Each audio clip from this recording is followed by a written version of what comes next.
చంద్రబాబు నాయుడు గారి మీద కేసు పెట్టిన తర్వాత CID chief Sanjay, additional advocate general Ponnavolu Sudhakar Reddy రకరకాల ప్లేసుల్లో ప్రెస్ మీట్లు పెట్టి మరి దానిలో ఏ సంబంధం లేకపోయినా కూడా కిలార్ రాజేష్ గారి పేరుని ప్రస్తావించిన పరిస్థితి.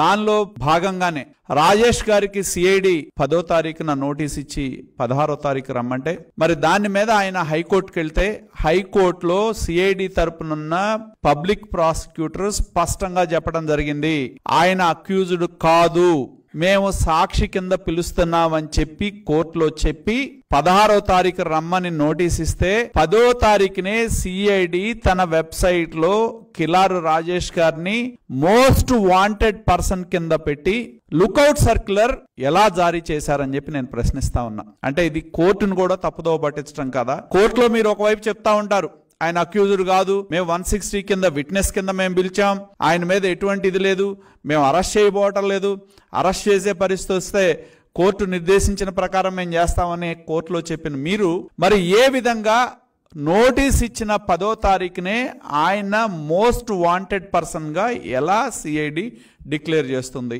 ఇది కోర్టుని తప్పుదోవ పట్టించడం కాదా అని చెప్పి నేను ప్రశ్నిస్తా ఉన్నా.